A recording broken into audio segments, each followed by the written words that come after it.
कोई तो बचाओ मुझे इससे।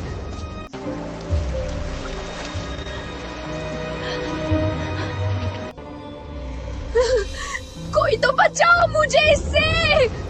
श्रेया अपनी आंखें खोलकर सामने देखती है और अपने सामने खड़े इंसान को देखकर वो हैरान रह जाती है। इस वक्त वहां पर रेयांश उसके सामने खड़ा था, जो कि बिना किसी भाव के ही उसे देख रहा था। श्रेया हड़बड़ाते हुए अपने आसपास देखने लगती। उसे समझ में अब नहीं आ रहा था कि कुछ देर पहले जो चीज उसके इतने करीब थी अब वो कहाँ चली गई और रेयांश वहां पर क्या कर रहा है। रेयांश श्रेया से कहता है कि तुम इस वक्त यहाँ पर क्या कर रही हो। रेयांश का सवाल सुनकर श्रेया होश में आती है। वो शायद के डर से हकलाते हुए कहती है, सर वो यहाँ। श्रेया ये कह ही रही थी, तभी रेयांश धीरे धीरे अपने कदम श्रेया की तरफ बढ़ाने लगता है। श्रेया के पास पहुंचकर वो अपने घुटने के बल बैठ जाता है और अपना हाथ उसके चेहरे की तरफ बढ़ाने लगता है। श्रेया को समझ में नहीं आ रहा था कि रेयांश क्या करने की कोशिश कर रहा है। वो रेयांश से डरते हुए अपना चेहरा धीरे धीरे पीछे की ओर करने लगती है। तभी रेयांश अपना हाथ बढ़ाकर श्रेया के चेहरे पर उस बने हुए खरोच को छूकर देखता है।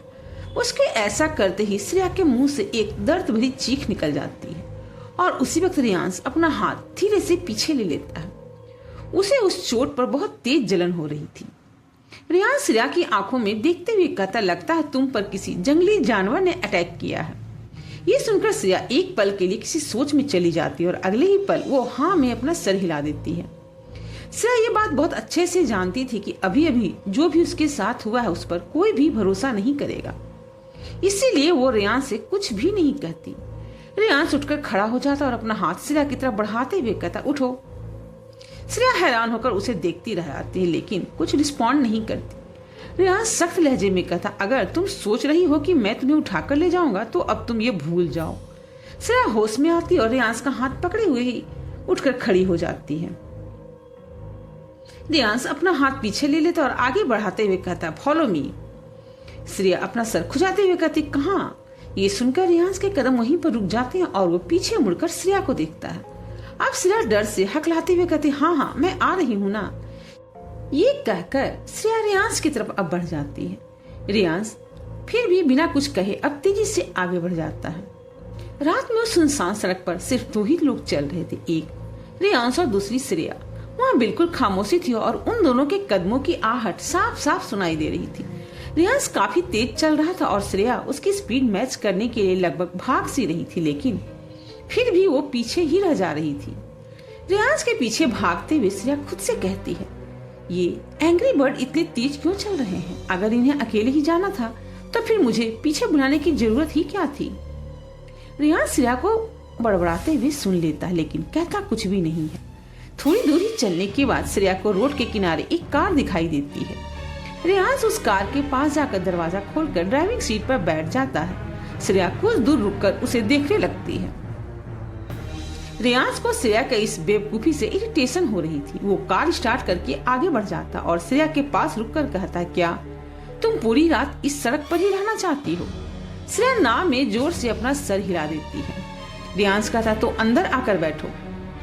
श्रेया इस बार अपनी आंखें बड़ी करके हाँ में अपना सर हिलाती और कार के अंदर जल्दी से जाकर बैठ जाती है। इस वक्त वो अजीब सी सिचुएशन में थी।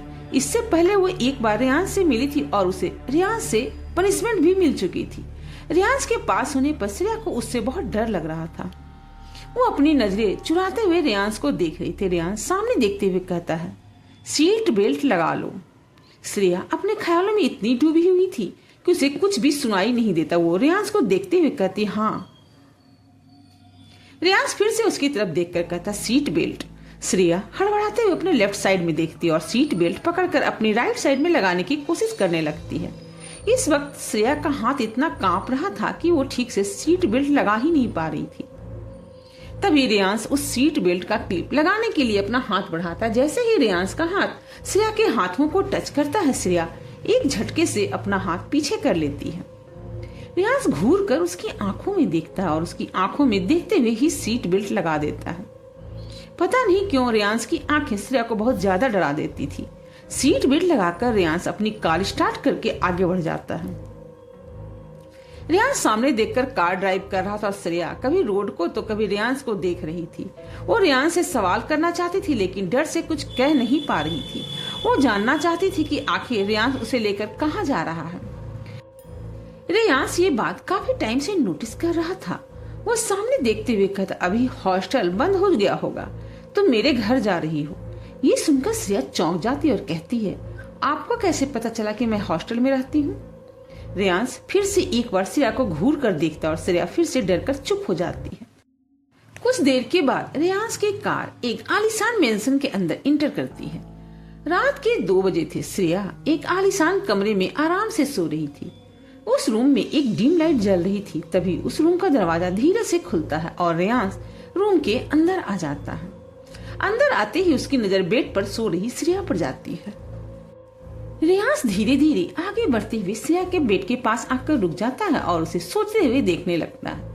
श्रेया को देखते हुए रियांश की आंखों के सामने बस एक विजुअल्स आता है जिसमें श्रेया रोड पर पड़ी हुई थी और वो साया श्रेया के करीब आकर उसके चेहरे को छू रहा था। रियांश एक नजर श्रेया के गाल पर बने निशान को देखता, फिर उसकी नजर बेड पर रखे उसके बैग पर जाती है। रियांश उस बैग को एक हाथ में लेकर दूसरे हाथ से उसे चेक करने लगता है। कुछ देर उसमें कुछ ढूंढने के बाद उसका दूसरा हाथ जो बैग के अंदर था वो स्थिर हो जाता है और उसकी आंखें और गहरी हो जाती हैं। अगले ही पल रियांश अपना हाथ उस बैग से बाहर निकालता है और उसके हाथ के साथ ही एक चेन भी बाहर आता है। वो एक सोने का चेन था जिसमें एक छोटा सा लॉकेट भी था। उस लॉकेट पर एक अजीब सा निशान था। रियांश उस चेन को अपने चेहरे के सामने लाकर देखने लगता है। उस चेन को देखते हुए रियांश की आंखों के सामने फिर से एक सीन चलने लगता है। कल रात जब श्रेया नदी में गिरने वाली थी तब एक आदमी ने उसका हाथ पकड़कर उसे अपनी तरफ खींचा था और उसे बचाकर कहीं और लेकर गया था। वो लड़का रियांश ही था जिसका चेन अनजाने में ही श्रेया के पास आ गया था। वो चेन लेकर रियांश रूम से चला जाता है। श्रेया अभी भी आराम से बेड पर सो रही थी। उसे अंदाजा भी नहीं था कि अभी अभी उसके रूम में क्या हुआ। आधी रात हो चुकी थी और देहरादून में पूरी तरह सन्नाटा फैला हुआ था। पूरा शहर बर्फ की चादर से ढका था। जंगल में पेड़ के ऊपर बर्फ की एक सफेद परत सी जमी हुई थी। उस परत पर जब चांद की रोशनी पड़ रही थी तो वो और भी ज्यादा खूबसूरत दिखाई दे रहा था। उसी जंगल के बीच एक पहाड़ी थी। उस पहाड़ी की चोटी पर एक आदमी खड़ा था जो अपनी लाल पुतलियों वाली आंखों से जंगल को ही देख रहा था। उसकी हाइट लगभग 6 फीट थी और उसका रंग गोरा था। उस आदमी के फेस के फीचर काफी खूबसूरत थे और वो कुछ कुछ युवराज की तरह ही दिख रहा था। वो आदमी बिना किसी भाव के जंगल को देखते हुए कहता है, हमेशा की तरह इस बार भी मैं नहीं समझ पा रहा हूँ कि आपने ऐसा क्यों किया। अगली सुबह श्रेया अभी भी गहरी नींद में सो रही थी। सपने में उसे कल रात का सीन दिखाई दे रहा था। वो देख रही थी कि वो साया उसके चेहरे के बिल्कुल करीब आ गया था और उसके गाल पर अपना हाथ रखा हुआ था। श्रेया को उस रात में उस साये का भयानक चेहरा साफ साफ दिखाई दे रहा था। ये देखकर श्रेया नींद में ही हड़बड़ा रही थी और एक झटके में उसकी नींद खुल जाती है। श्रेया फौरन उठकर बैठ जाती और लंबी लंबी सांसें लेने लगती है। वो ये सब देखकर काफी डर गई थी। कुछ देर खुद को शांत करने के बाद श्रेया उस पल को याद करते हुए कहती है, कल रात वो साया ठीक मेरे सामने था। शायद वो मुझे मारना चाहता था, लेकिन जब मैंने अपनी आंखें खोली तो वहाँ पर वो साया था ही नहीं बल्कि रियांश सर थे। इसका मतलब रियांश सर के आने की वजह से ही वो भाग गया। कुछ देर सोचकर श्रेया आगे कहती, लेकिन ऐसा कैसे हो सकता है? रियांश सर के आने से वो साया क्यों चला गया? आई नो रियांश सर बहुत डेंजरस है, लेकिन इतने भी डेंजरस नहीं है कि इतनी खतरनाक आत्मा उन्हें देखकर भाग ही जाए। आखिर बात क्या है? ये कहते हुए श्रेया अपने चीन पर हाथ रखकर अपने गाल पर अपनी उंगली मारने लगती है। श्रेया अभी ये सोच ही रही थी तभी उस रूम का दरवाजा खुलता और रियांश रूम के अंदर आ जाता है। दरवाजा खुलने की आवाज से श्रेया अपने होश में आती है। जब वो रियांश को अंदर आते देखती है तो वो थोड़ी नर्वस होकर पीछे हटने लगती है। रियांश बेड के पास आकर श्रेया को देखते हुए सख्ती के साथ कहता, उठो, रेडी हो और निकलो यहाँ से। मैं तुम्हें यहाँ हमेशा के लिए लेकर नहीं आया हूँ। श्रेया बिना कुछ कहे हाँ में अपना सर हिला देती है। देखकर रियांश भी कुछ नहीं कहता और वहाँ से जाने लगता है। तभी श्रेया थोड़ी हिचकिचाहट के साथ कहती है, सर ये सुनकर रेयांश के कदम वहीं रुक जाते हैं और वो पीछे मुड़कर श्रेया को देखता है। श्रेया फिर से रेयांश की उन गहरी आंखों को देखकर नर्वस होने लगती। वो थोड़ा रुक रुक कर कहती, वो कल रात जब आप रोड पर आए थे तो क्या आपने वहाँ मेरे आसपास कुछ अजीब सा देखा? ये सुनकर रेयांश की आंखें और गहरी हो जाती। वो श्रेया से कहता, क्या मतलब? श्रेया कहती है, कुछ अजीब सा, जैसे कोई साया।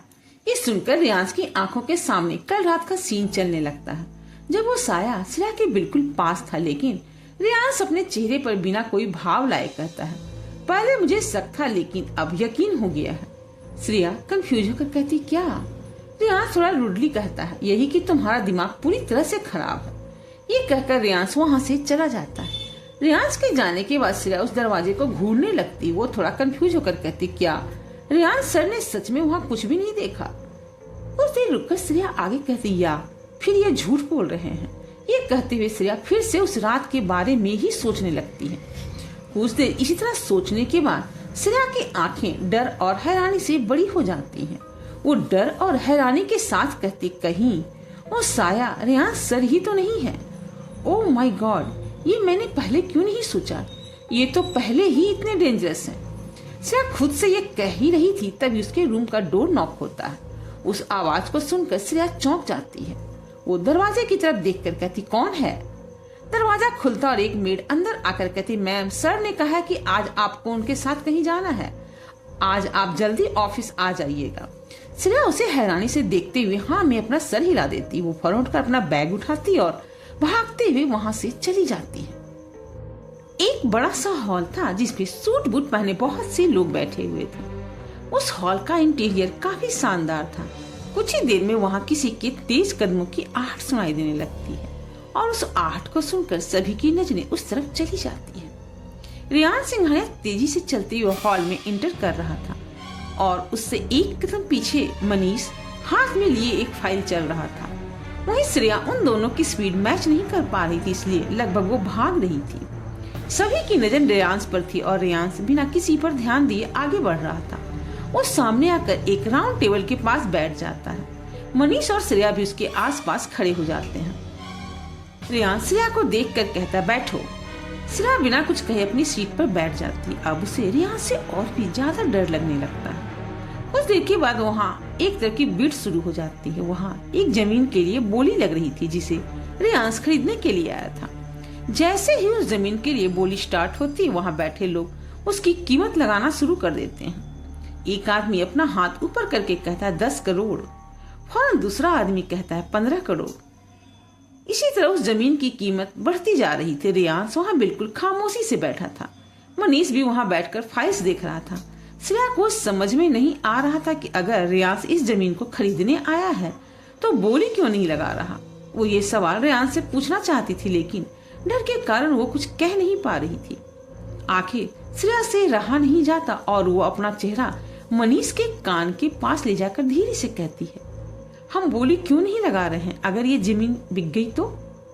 रेयांश श्रेया की बात सुन लेता है लेकिन कुछ रिएक्ट नहीं करता। मनीष श्रेया का सवाल सुनकर मुस्कुरा देता और कहता है, तुम्हें इसकी चिंता करने की जरूरत नहीं है। ये जमीन रेयांश सर ही लेकर जाएंगे। श्रेया अजीब सी शक्ल बनाकर एक बार मनीष को तो एक बार रेयांश को देखती और फिर खामोशी से अपनी जगह पे बैठ जाती है। अब तक वो बोली 30 करोड़ तक पहुंच गई थी और अब तक ज्यादातर लोगों ने हार मान ली थी।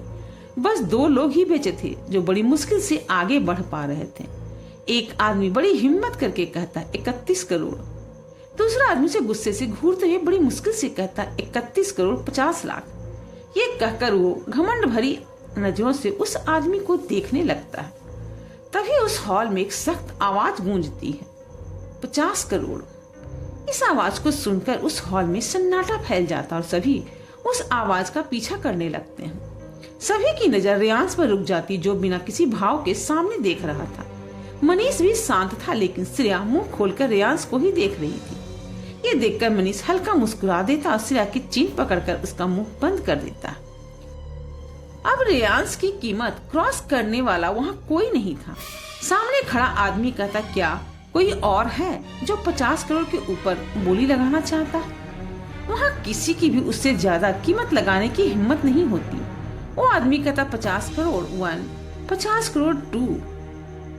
वो आदमी इतना ही कह पाया था, तभी पीछे से एक और रौबदार आवाज सुनाई देती है, 80 करोड़। इस कीमत को सुनकर रियांस की आंखें भी गहरी हो जाती है, लेकिन वो पीछे मुड़कर नहीं देखता।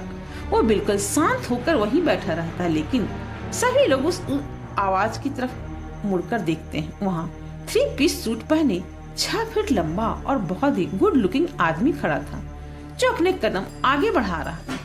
सभी की नजर उस आदमी पर टिक जाती है। शायद उसका चार भी ऐसा था कि कोई भी उससे अपनी नजर नहीं हटा पा रहा था।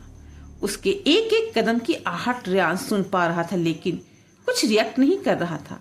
शायद उसे समझ में आ गया था कि इतनी बड़ी बोली लगाने वाला कौन हो सकता है। सामने खड़ा आदमी जो ये बिड होस्ट कर रहा था, वह कहता है 80 करोड़ 1, 80 करोड़ 2। मनीष रियांस की तरफ देखता है, जैसे कहना चाह रहा हो कि रियांस आगे बोली क्यों नहीं लगा रहा है। रियांस सामने देखते हुए मनीष से कहता है, नॉट वर्थ इट, ये घाटे का सौदा है, करने दो। मनीष बिना कुछ कहे हाँ में अपना सर हिला देता है। होस्ट रियांस की तरफ देखते हुए कहता, 80 करोड़ 3। उसके ऐसा कहते ही हॉल तालियों से गूंजने लगता है। अब तक वो आदमी चलते हुए आगे आ चुका था। सामने से होस्ट की आवाज आती है, लेडीज एंड जेंटलमैन, ये बोली जीतते हैं मिस्टर। ये कहकर वो होस्ट बोली जीतने वाले इंसान को देखता है। बोली जीतने वाला इंसान बिना किसी भाव के कहता है, विराज दीवान। तो व्यूअर्स, अगर आपको ये कहानी अच्छी लग रही है तो मेरे चैनल को लाइक, शेयर और सब्सक्राइब जरूर करें और बेल आइकन दबाना ना भूलें, जिससे कि मेरे एपिसोड डालते ही सबसे पहले नोटिफिकेशन आप तक पहुंच सके। Thanks for watching.